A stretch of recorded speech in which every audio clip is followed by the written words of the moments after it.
ఈ మార్గశిర పూర్ణిమ అనగా 15 డిసెంబర్ 2024 అంటే రాబోయే ఆదివారం దత్తాత్రేయ స్వామి వారి యొక్క జయంతి. ఆయన అవతరించినటువంటి శుభదినం అది. అంటే చాలామంది మార్గశిర పూర్ణిమ అని చేసుకున్న కొంతమంది 14ను కూడా చేస్తున్నారు. ఎందుకంటే చతుర్దశి బుధవారము అని భృగు సంహితలో భృగు మహర్షి చెప్పిన విధంగా కొందరు దాన్ని అనుసరిస్తే సార్వజనికంగా మార్గశిర పూర్ణిమ, దత్త పూర్ణిమ, దత్త జయంతి అని చాలామంది దత్తభక్తులు అనుసరిస్తూ ఉంటారు. కాబట్టి రెండింటిలో ఇచ్చేసుకున్నా కూడా తప్పులేదు. అయితే దత్తస్వామి అవతరించినది పూర్ణిమ నాడు సాయం సంధ్యా సమయంలో దత్తస్వామి అవతరణ జరిగింది. కాబట్టి అవతరించిన అంటే ఆ రాత్రి పున్నమికి ముందు ఉన్నటువంటి పున్నమ ఘడియల్లో ఉన్నటువంటి సంధ్యా సమయంలో దత్తస్వామి అవతరణ జరిగింది. కాబట్టి దానికి సంబంధించినటువంటి ఉత్సాహంగా చేసుకునేటువంటి వేడుక మర్నాడు చేసుకోవాలి. అంటే 15వ తేదీ సంకల్పానికి పూజకి అన్నింటికి కూడా మార్గశిర పూర్ణిమకి 15వ తేదీ సాయంకాలం ఇంచుమించు 4:30 గంటల వరకు ఉంది. కాబట్టి 15వ తేదీనే పూర్ణిమ చేసుకోవడం శ్రేయస్కరం, శ్రేష్టము, మంచిది కూడా. భృగు మహర్షి సాంప్రదాయాన్ని అనుసరించేవారు 14 చేసుకోవచ్చు, తప్పులేదు. రెండు సమానమే. మనం వేడుక చేసుకోవడం ముఖ్యంగా ఎప్పుడు చేసుకోవాలనేది కాదు. అయితే ఈ వేడుక ఈ పండగ ఈ పర్వదినాన్ని ఎందుకు చేసుకోవాలి, ఎలా చేసుకోవాలి? అసలు దత్తస్వామి అంటే ఎవరు? దత్తభక్తులందరికీ నేను ప్రత్యేకంగా చెప్పక్కర్లేదు దత్తస్వామి అంటే ఎవరు అని చెప్పేసి. ఎందుకంటే దత్తస్వామి పూర్ణ పరబ్రహ్మతత్వము. ఈ సమస్త సృష్టి స్థితి లయములను శాసించేటువంటి బ్రహ్మ విష్ణు మహేశ్వరుని కూడా ఆయన యొక్క సంకల్పం మాత్రము చేతనే ఆయన తానే ముగ్గురుగా విడిపోయి తనలోంచే 3 అంశాలను బయటకు తీసి వారిని బ్రహ్మ విష్ణు మహేశ్వరులుగా సృష్టించి వారికి ఈ సృష్టి స్థితి లయములు అనేటువంటి ఈ కార్యక్రమాన్ని అప్పగించి తద్వారా సమస్తమైనటువంటి సృష్టిని, సమస్తమైన విశ్వాన్ని కూడా పరిపాలిస్తున్నటువంటి ఏకైక పూర్ణ పరబ్రహ్మ తత్వమే దత్తాత్రేయ స్వామి. దత్తాత్రేయుడు అంటే ఏ మహాశక్తి అయితే ఈ సమస్త విశ్వాన్ని ఆవరించి అతిక్రమించినటువంటి ఏకైక తేజోరాశియే దత్తాత్రేయ స్వామి అనేటువంటి విషయాన్ని శ్రీపాద శ్రీవల్లభ చరితామృతంలో శ్రీపాద వల్లభుల వారు చెప్పడం జరుగుతుంది. అంటే దత్తస్వామి అంటే ఎవరంటే ఈ సమస్తమైన సృష్టికి కూడా మూలమైనటువంటి ఆయన ఆ బీజమే దత్తస్వామి. దత్తస్థ బీజం సర్వం జగత్ అని పూర్వతాపసునలో చెప్పబడింది. అంటే ఈ సమస్తమైన విశ్వానికి కూడా అంకురము, బీజము, విత్తనం ఏది అంటే దత్తుడే.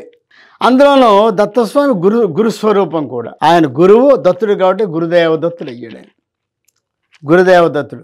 ఆయన ప్రపంచానికి దత్తం అయ్యాడు. అనేక మంది భక్తులందరికీ ఆయన దత్తం అయ్యాడు. అందువల్ల ఆయన దత్తుడు అయ్యాడు.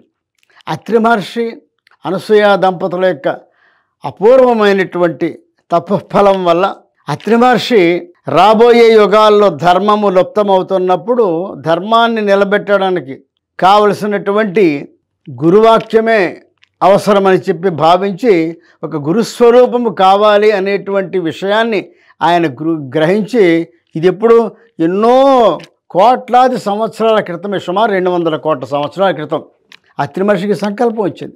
రాబోయేటువంటి అనేకమైన యుగాల్లో ధర్మం లుప్తమైపోతుంది, అధర్మవర్తులు పెరిగిపోతారు, ధర్మగ్లాని జరుగుతుంది.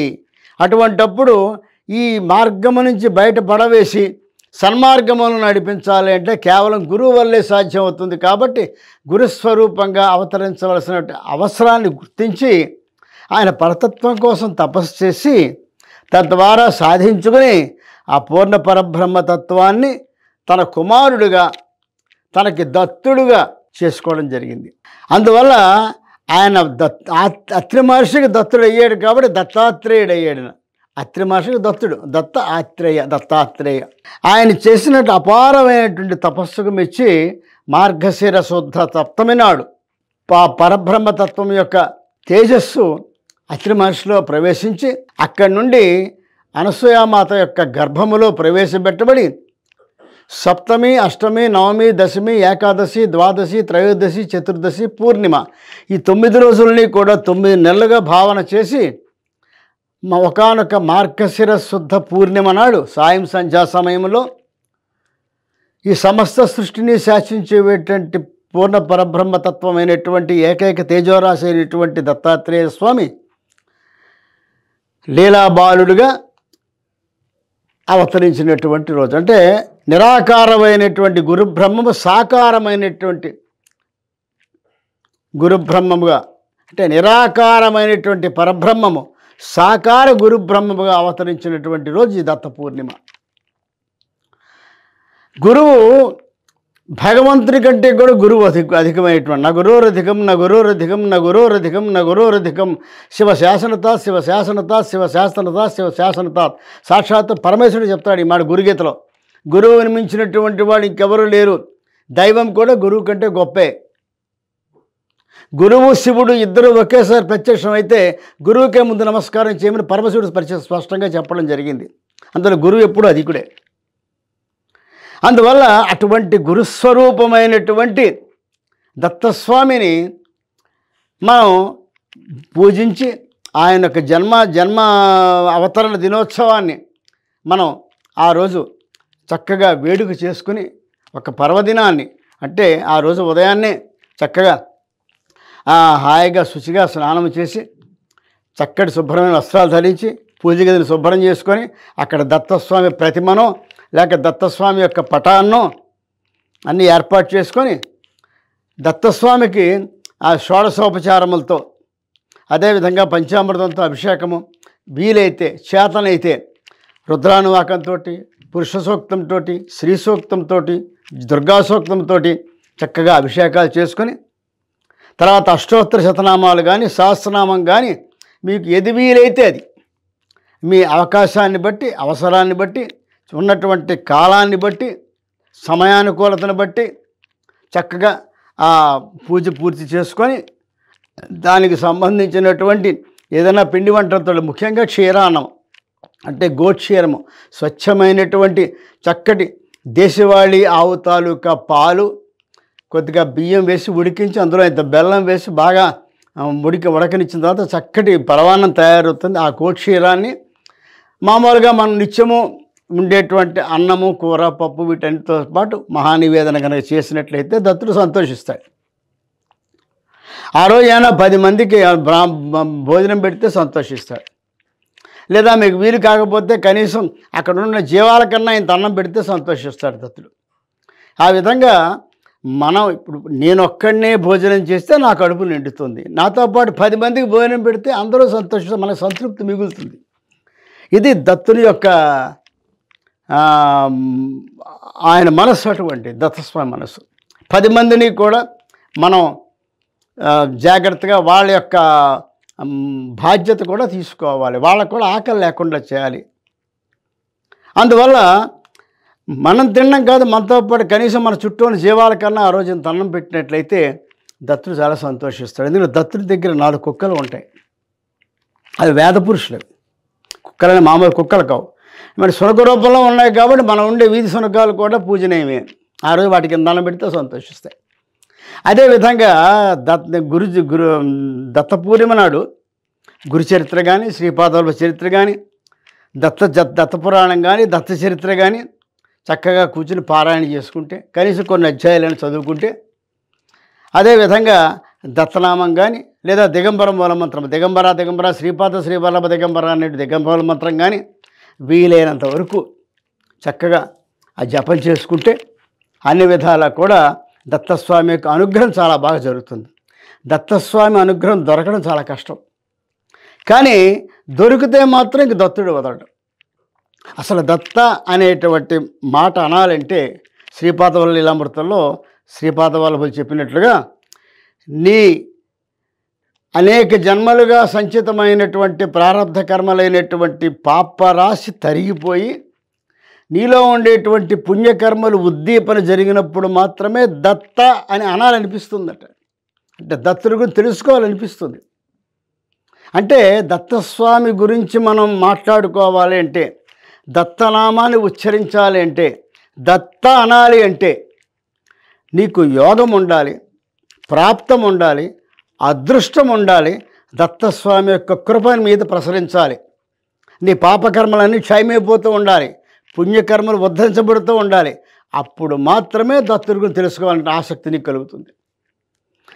దత్త ఇదం వాక్యం తారకం సర్వదేహినాం శ్రద్ధాయుక్తో పఠేన్నిత్యం దత్త ఇత్యక్షరద్వయం అని చెప్పి సాక్షాత్తు పరమశివుడు సుఖమహర్షుల వారికి చెప్పినట్లుగా దత్త స్థవరాజములో చెప్పినట్లుగా రుద్రయామల తంత్రంలో ఉంటుంది.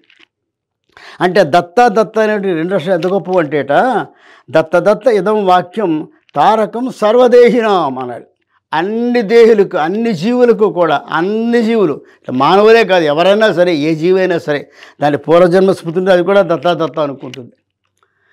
అందువల్ల అందరికీ కూడా ఇది తారక మంత్రం అంటే ఇది తారక మంత్రం అంటే ఈ సమస్తమైనటువంటి భవబంధాల నుంచి కూడా ఈ ఐహిక బంధములన్నించి కూడా దూరం చేసేటువంటి గొప్ప మంత్రం అంటే దత్త ఇదం వాక్యం తారకం సర్వదేహినాం. ఎవరికది? శ్రద్ధాయుక్తో పఠేన్నిత్యం. శ్రద్ధగా యుక్తిగా. శ్రద్ధ అంటే మనసు నిండా కూడా దత్తుడినే నింపుకోవాలి. నిరంతరము ఆ దత్తనామాన్ని జపిస్తూనే ఉండాలి. ఆ జపిస్తూ ఉన్నట్లయితే అప్పుడు ఆ దత్తస్వామి యొక్క ఆ నామము నీ నరనరాల్లో చేరిపోవాలి, నీ అణువణువులో చేరిపోవాలి. ఆ విధంగా నువ్వు తన మన ప్రాణాలన్నింటినీ కూడా దత్తస్వామికి అర్పణ చేసి దత్త అనుకుంటూ ఒక యుక్తిగా అంటే ఖచ్చితంగా ఎప్పుడు ఏ సమయంలో ఎంత చేయగలుగుతామో, ఏ విధంగా ఒక ప్రణాళికాబద్ధంగా దత్తుడిని ఏ విధంగా మనం కొలుస్తామో అనేటువంటిది దాన్ని చేసుకొని అట్లా కనుక దత్తనామాన్ని చేసినట్లయితే శ్రద్ధాయుక్తో నిత్యం ఇవాళ ఏదో మనకు దొరికింది కదా అని ఒక దత్త పూర్ణిమ నాడో లేకపోతే మరొక గురు పూర్ణిమ నాడు దత్త పూజలు చేసుకోవడం కాదు, నిరంతరము కూడా దత్తనామ ప్రవాహంలో ఉండాలి. మరి సాధ్యం అండి, మరి ఉద్యోగాలు చేసుకుంటాం కదా, మనకి లౌకికమైన పనులు ఉంటాయి కదా, లౌకిక పనులు చేస్తూ కూడా దత్తనామం నడుస్తూ ఉండాలి. ఎట్లాగా అంటే అది ఒక సద్గురుని ఆశ్రయిస్తే ఆ నామం ఏ విధంగా నీ నన్నాల్లో పండిపోతుందో, ఏ విధంగా నువ్వు నడుస్తున్నా నీ పని చేసుకున్నా నీ ఏం పని చేస్తున్నా సరే నీ మనసులో ఆ నామం నడిచిపోతూ ఉంటుంది, నీ మనసులో వెళ్ళిపోతూ ఉంటుంది. దానివల్ల నీ పనికి ఆటంకం జరగదు. ఆ స్థాయిలో కనుక నువ్వు దత్తుడిని నమ్ముకున్నట్లయితే తారకం సర్వదేహినాం అన్ని జీవులకు కూడా భవబంధి ముక్తి చేసి వస్తాడు దత్తుడు. ఎందుకంటే దత్తుడు స్మరణ ప్రియుడు, స్మరణ మాత్రం సంతుష్టాయ అంటారు దత్తుడిని. స్మరిస్తే చాలా సంతోషిస్తాడు. ఆయనకి అంతేకాకుండా ఆయన స్మర్తృగామి, పిలిస్తే తక్షణం వచ్చేస్తాడు. అంటే ఏ విధంగా పిలవాలి అంటే నీవే తప్ప ఇతప్పరం పెరుగు నేను మన్నింపందగున్ దీని నేను రావే ఈశ్వర కాబోయే వరద అన్న స్థాయిలో పిలవాలి. నీవే ఇంకెవరు లేరు నాకు, నీవే తల్లివి తండ్రివి, నీవే నా తోడు నీడు, నీవే సఖడు, నీవే గురుడవు దైవము, నీవే నా పతిగతి నిజమ కృష్ణ అన్నట్టుగా నిజమగ దత్త అన్నది. త్వమేవ మాతా చ పితా త్వమేవ త్వమే బంధుశ్చ సఖా త్వమేవ విద్యా ద్రవిణంతమేవ త్వమేవ సర్వమమ దేవదేవ. అని నువ్వే, నాకు ఎవరు లేరు ఇంకా. నా తల్లి తండ్రి తోడు నీడ, నా సమస్తం, నా స్నేహితుడు, నా బంధువు అన్నీ నువ్వే అన్న స్థాయిలో తన మన శరీరాలని అన్నింటినీ కూడా ఆయన త్రికరణ శుద్ధిగా కనుక ఆయన అర్పణ చేసి ఆ దత్తనామాన్ని గట్టిగా పట్టుకుంటే దత్తుడు నిన్ను పట్టుకోక్కర్లేదు. ఆయన కంటి చూపు నీ మీద ఒక్కసారి ఒక్క కిరణం ప్రసరించినా చాలు, నీ జీవితం ధన్యమైపోయినట్లే. ఇక నిన్ను వదలడు. ఎటువంటి పరిస్థితుల్లో కూడా నీ వెనకాల ఉంటాడు, నీ తోడుగా ఉంటాడు, నీ వెంటనే ఉంటాడు, నేను రక్షిస్తూ ఉంటాడు. దత్తోనామ స్మరణమమలం కుర్వతాం సన్నిధానే గూఢాకార శరత్ శాసాం వాంఛితం ధాతుకామ. ఇది కూడా మనకి అందులో తంత్రంలో దొరుకుతుంది, దత్తతంత్రంలో. ఏమన్నా ఇక్కడ దత్తనామాన్ని దత్తోనామ స్మరణం అమలం, అమలం అంటే నిర్మలమైనటువంటి మనస్సుతో దత్తనామాన్ని ఎవరైతే స్మరిస్తారో